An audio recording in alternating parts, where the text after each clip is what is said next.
Hello students, Miss Alison here, and welcome to another episode of Exploring My City Through Art. Today, I am standing in front of the New Bedford Free Public Library, and you are going to go on a virtual tour. You are going to meet curator Ali Copeland, and she is going to teach you all about John James Audubon and the beautiful Audubon birds of America. So are you ready for a virtual tour? Let's Hi, go. I'm Ali Copeland. I'm the art curator at the New Bedford Public Library, and I'm here today to talk to you a little bit about John James Audubon and the Birds of America collection at the library. So Audubon was a naturalist and an ornithologist, which means he studied birds. He was especially interested in watching birds in their natural habitat. So he did a lot of walking and hiking in the woods. He spent almost all of his time out there watching birds, taking notes, and also drawing them. He didn't go to school to study birds or animals. He just spent all of his time researching them essentially and building his knowledge that way. So he did have a scientific interest, but his lifelong dream was to paint all of the birds in America so that he could publish a book of his drawings. That would have been the first ever study of all of the birds of America. There had been a couple of books and published papers that had some of the birds, especially in regional aspects, but nobody had tried to do all of them all at once. And Audubon was sort of set himself apart from those other volumes, not just because he was trying to do all of them, but also because he had a different style of painting that other scientific artists were working in. So a lot of his peers thought that Audubon's work was too sentimental and not scientific enough because their drawings were very solid, still. It was just a diagram essentially of what the animal looked like, whereas Audubon put movement in all of his drawings and tried to make them look as if they were lifelike in aspects that he saw them in when he was looking at them in the forest. So that really was a difference of his work to other ones, and it was not as well received at the time. So a lot of scientific museums and publications didn't want to publish Audubon because they didn't think his drawings were scientific enough. So he did make a lot of care though into making sure that they were all totally accurate. So he would spend a ton of time watching the birds when they were alive, but he also would hunt the bird so that he could have a model be still for him for as long as he needed to get the most accurate drawing he could. So you would hunt the bird, and then he would pose it using wires in a position that he had seen it take in real life. And then he would paint the bird with watercolors or with charcoal drawing. And Audubon's original watercolors that he made both in the field and in his studio were never meant to be the final product of what he was doing. Like a lot of artists, actually, the sketch or the drawing that they would do when they were painting outside was just a blueprint for what the final product was going to be. So these drawings were his blueprint for what we now titled the Birds of America. Once he painted every bird he could find, which took 12 years, and there are 435 birds in total, or 435 prints. Each one may have more than one bird, like the one behind me. He sent all those finalized drawings and paintings to England, to a printing house, so that they could translate his drawings into a print. And basically what they would do is they would create kind of a line drawing, just the outline of the bird, and make it into a plate, which is basically like a big stamp. And they would stamp the outline on the paper. And Audubon specified that he wanted to have the biggest paper possible, which is what they called the double elephant size paper, which is why the original printing of Audubon's Birds of America is called the double elephant folio. It's based on the size of the paper. And he wanted it that big because he wanted the birds to be life-size.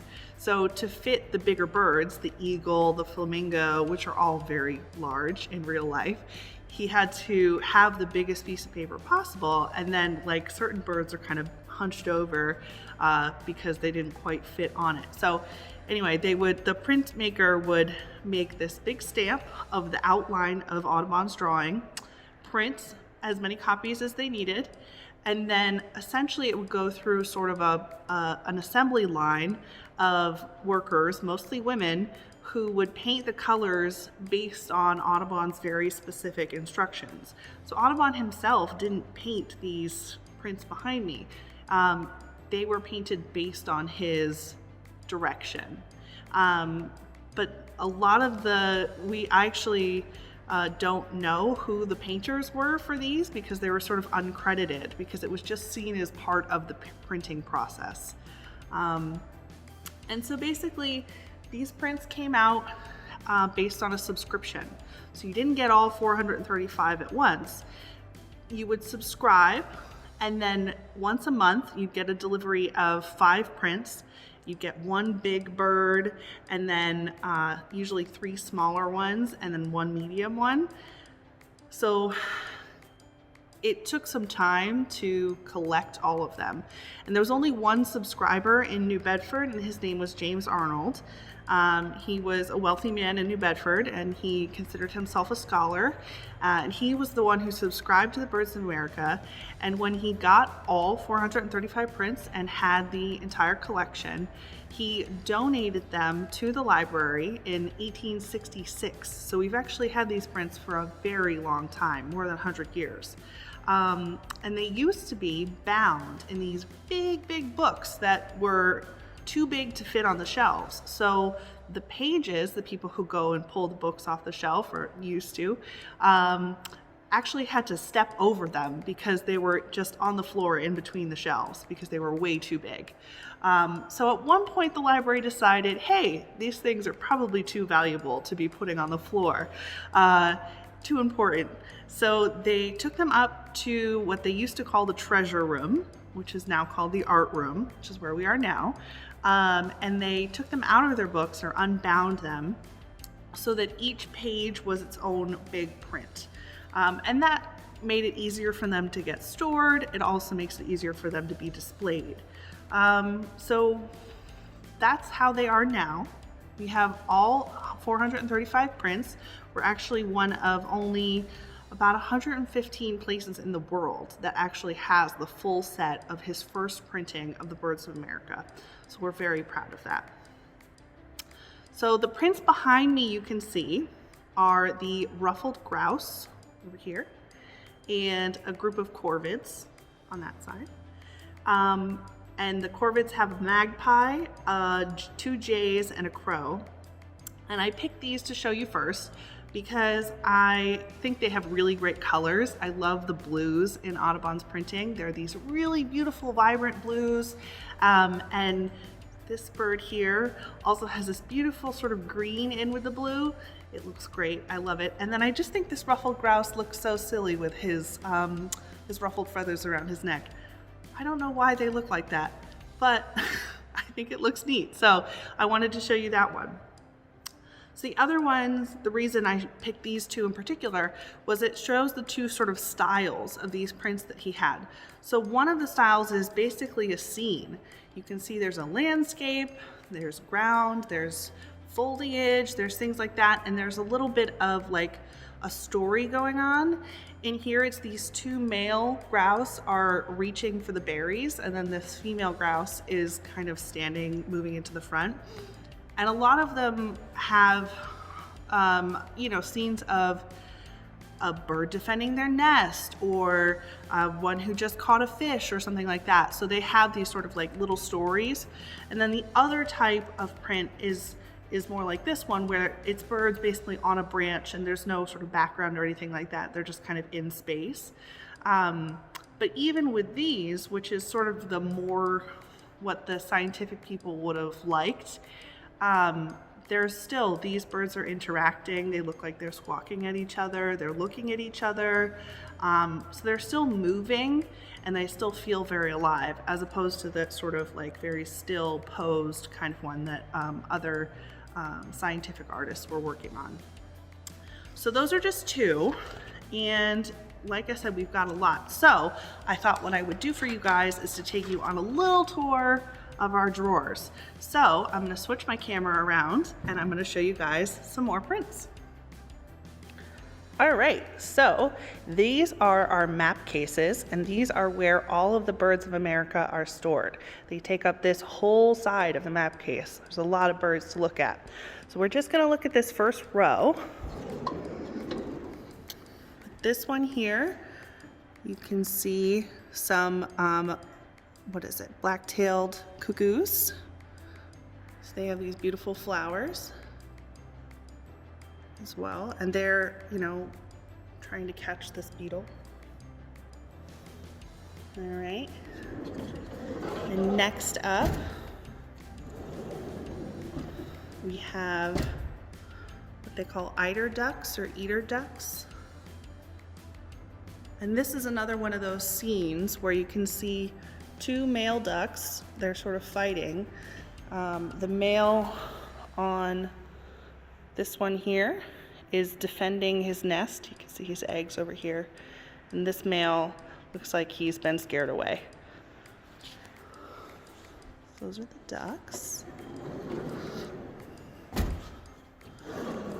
And so here's one I mentioned that sometimes that they were smaller prints. So you can see this one does not take up that full page. That's because, like I said, he was painting them life-size. So these birds in real life were quite a bit smaller. These are the great crested flycatchers.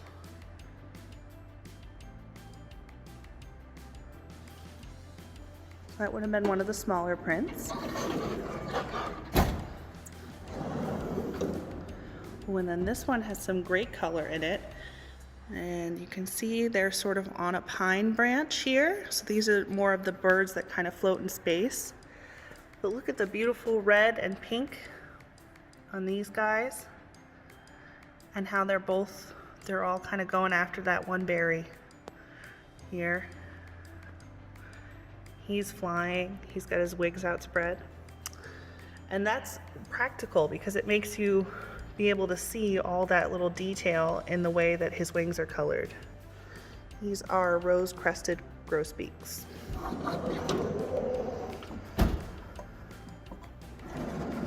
So, ooh, look. So next up, this is an owl. It's a barred owl. And you can see sometimes he did include mammals. So we have a squirrel here on the branch. And Audubon's second project, he did do a project where he cataloged and did the same sort of thing for mammals. He called it the, I believe it's Quadrupeds of North America. And it was a much smaller undertaking because by that time he had gotten a little bit older. But you can see this owl is going after this squirrel who does not seem to be very scared, although he probably should be. But obviously owls in mid-flight, he looks like he's alive and moving, and that's what Audubon's all about. You can also see all of the little fine details he put in. So you see the lines of those feathers in his eye, so you can see which way all the feathers go, how the feathers in his wings are different than the very fluffy ones on his legs, how his legs are feathered all the way down to his talons, and then he has all those little ridges. So it's very interesting. And then, well, this one I love because, again, it's one of the smaller ones, but they found a hat and they've made a little nest out of it, which I just love. So these guys are feeding their babies in a little nest they've made out of a hat they found.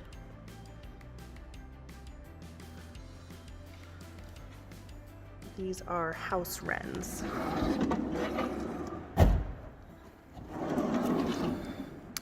Ooh, this is a good one. So this is a swallow-tailed hawk, and it has caught a snake, and it's most likely going to have that snake for dinner. But look how beautiful that, just the snake moving in the air like that. You can tell he's mid-flight. He's just made this catch. And he has a beautiful, even in the black, you can see the different colors that he's put in these black. And all that little detail, even in the dark parts.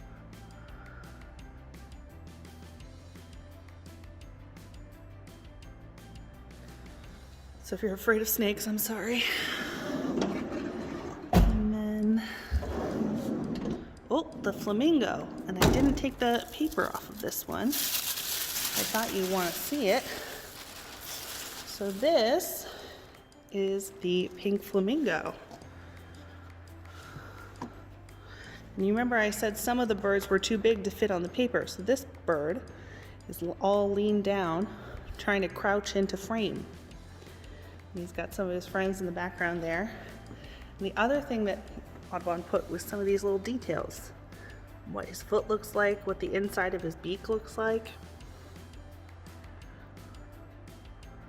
Just some little scientific things that he included. So that's the flamingo. And then I think I have another big one coming up.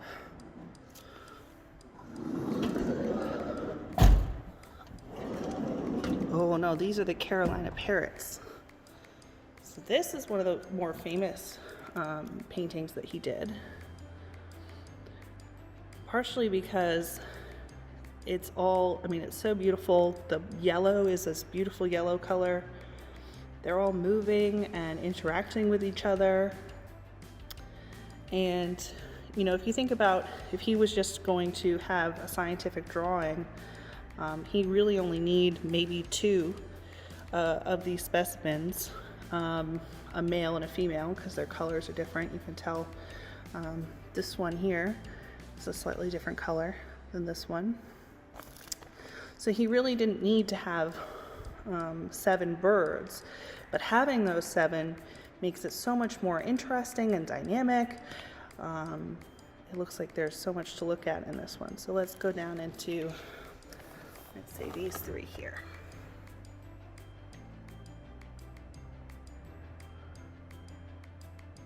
And just that beautiful colors again.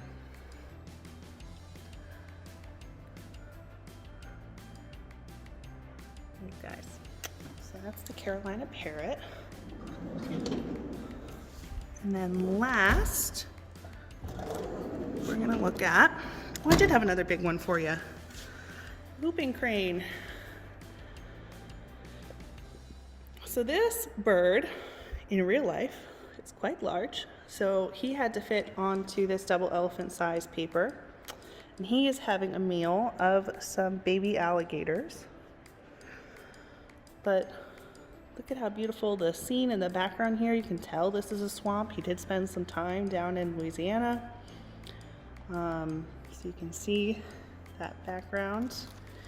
And I just want to focus in on, look at how beautiful his feet are. You can see all those little ridges, his talons, the beautiful pink in his head. And again, just how those feathers, you can see each individual feather and how it changes into the fluffy parts at the back.